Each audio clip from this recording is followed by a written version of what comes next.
ये हाहाकार, ये चीख पुकार, अपनों को ढूंढती निगाहें और हर तरफ चीखते चिल्लाते लोग। सिस्टम की लापरवाही कहें या सरकार की उदासीनता, जिसका आज ये नतीजा हम लोग देख रहे हैं, जो एक बार फिर कहर बनकर लोगों पर टूटा है। ये तस्वीरें हैं कानपुर में हुए उस भीषण हादसे की, जहां एक साथ कई जिंदगियां तबाह हो गई। नवरात्रि के पावन मौके पर माता के दरबार से हंसते खेलते लोग श्रद्धालु अपने घर लौट रहे थे, जहां ये रोड उनके लिए काल बन गई। कानपुर के घाटमपुर क्षेत्र के भी निकट हुआ ये हादसा। इस हादसे में कई लोगों की जानें चली गई। इस हादसे ने लोगों को झकझोर दिया है। इस हादसे पर राष्ट्रपति, प्रधानमंत्री और कई नेताओं ने, सीएम योगी तक ने अपनी प्रतिक्रिया दी है। इस पूरे खबर पर अपडेट देने के लिए हमारे साथ कानपुर से संवाददाता जुड़ रहे हैं प्रशांत राव। प्रशांत, इस पूरे मामले में अब तक क्या कुछ अपडेट है? जी रागनी, मैं आपको बता दूं कि जनपद कानपुर नगर के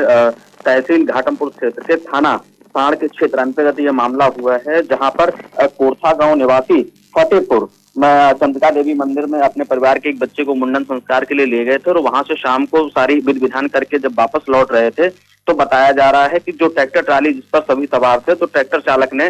शराब का सेवन कर रखा था और जिसके बाद जैसे ही वो साड़ थाना क्षेत्र के पास पहुंचे हैं तो वहीं तेज रफ्तार ट्रैक्टर होने के कारण अनियंत्रित हो गया और एक रोड के किनारे खाई में जाके पलट गया, जहां एक तालाब था बड़ा सा और उसमें ट्राली पलटने से करीब अब तक जो पुष्टि हुई 27 लोगों की ये दर्दनाक मौत हो चुकी है। और जैसे ही हादसा हुआ था उसके बाद प्रधानमंत्री नरेंद्र मोदी और मुख्यमंत्री योगी आदित्यनाथ के साथ राष्ट्रपति द्रौपदी मुर्मू और गृह मंत्री अमित शाह ने शोक व्यक्त किया था, तो वहीं पूर्व मुख्यमंत्री मायावती ने भी इस पर शोक व्यक्त किया था। इसके साथ ही प्रधानमंत्री नरेंद्र मोदी ने इस घटना में मृतकों को 2 लाख रुपए और घायलों को 50,000 रुपए की आर्थिक सहायता देने की घोषणा की थी। घटना बड़ी ही हृदय विदारक है और उसके साथ ही प्रशासन यानी सिस्टम पर भी सवाल खड़े होते हैं कि ऐसी घटनाओं पर रोक लगाने के लिए पहले से सतर्क क्यों नहीं होते हैं, क्योंकि अब जैसे ही पावन माह नवरात्र चल रहा है, यानी 9 दिन चल रहे हैं और ऐसे में श्रद्धालु ट्रैक्टर ट्राली या अन्य साधनों से अपने आराध्य देव देवी और मंदिरों में जाते हैं, तो वहां पर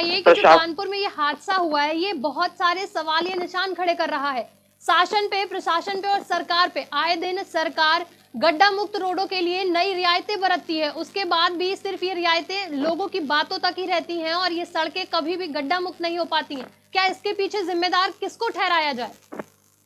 जी बिल्कुल, देखिए इसके लिए जिम्मेदार जो कहा जाए परिवहन विभाग के साथ लोक निर्माण विभाग के अधिकारी भी हैं, क्योंकि जो घाटमपुर रोड है झांसी और अन्य जनपदों से होकर भी कई बार यहाँ से जो मॉर्निंग के जो अवैध ट्रक होते हैं, ओवरलोडिंग ट्रक होते हैं, वो निकला करते हैं, तो रोड पर बड़े गहरे गहरे गड्ढे हो जाए और कई बार ये हादसे सामने हुए हैं। आए दिन जो है मौतों की जो जानकारी है वो आती रहती है एक्सीडेंट के नाम पर, तो साफ है कि इसमें परिवहन विभाग के साथ जो पीडब्ल्यूडी विभाग यानी लोक निर्माण विभाग है और उसके साथ ही पुलिस विभाग का भी इसमें साफ जो लापरवाही का जो कहा जाए कि नजारा है वो देखने को मिला है कि जब ट्रैक्टर ट्राली में करीब 50 लोग सवार बताए जा रहे थे, 27 लोगों की मौत की पुष्टि हो चुकी है, कई लोगों की हालत गंभीर बनी हुई, तो ऐसे में साफ है कि सिस्टम पर सवाल खड़े होना लाजमी होता है। और सबसे बड़ी बात है कि जैसे उत्तर प्रदेश सरकार में जो कहा जा रहा है कि गड्ढा मुक्त सड़कें, तो ये कहीं नहीं दिखाई देता है, क्योंकि गड्ढा मुक्त सड़कों के नाम पर केवल खाना पूर्ति हो रही है और इसके साथ ही परिवहन विभाग में भी ये नहीं दिखाई दे रहा है कि कहीं भी चेकिंग अभियान चलाए जा रहे हैं जहां ओवरलोडिंग सवारी है या फिर क्षमता से ज्यादा सवारियों को ले जाने वाले वाहन, उन पर रोक लगती हुई नजर नहीं आ रही है। जी प्रशांत, अगर लापरवाही की बात करें तो लापरवाही ये सबसे पहले देखी जाती है कि एक ट्रॉली में 40 से 50 लोगों का सवार होना, क्या सबसे बड़ी लापरवाही ये नहीं है?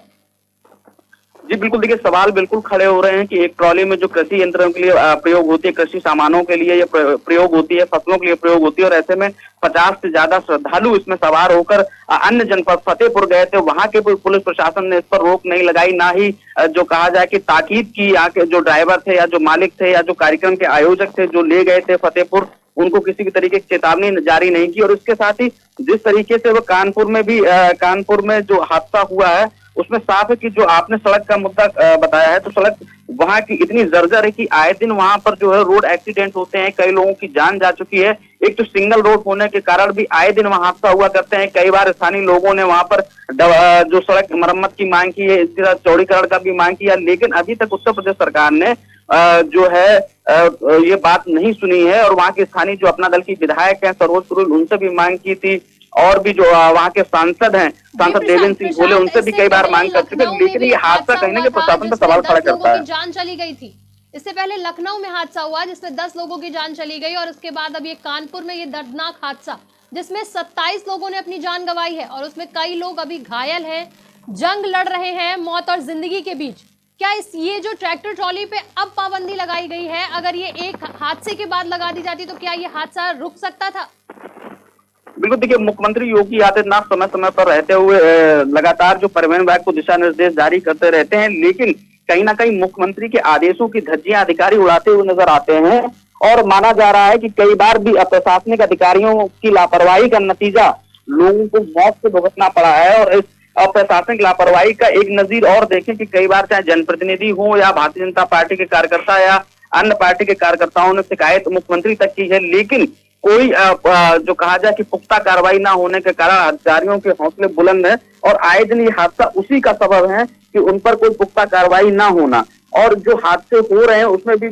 देखा जाए कि मुख्यमंत्री आदेश भले ही जारी कर देते हो, लेकिन खाना पूर्ति के नाम पर चाहे परिवहन विभाग के अधिकारी हो या फिर पुलिस विभाग के अधिकारी हो, अन्य विभाग के अधिकारी हो, केवल खाना पूर्ति करते हुए अपनी जो फोटो है वो सोशल मीडिया पर जारी करते हैं, मुख्यमंत्री तक भेजते हैं, अपने संबंधित अधिकारियों तक भेजते हैं, लेकिन मजबूत कार्रवाई ना होना। हमारे संवाददाता प्रशांत राव ने उन्होंने बताया कि किस तरीके से लोगों के साथ साथ शासन, प्रशासन और सरकार पर सवालिया निशान खड़े हो रहे हैं।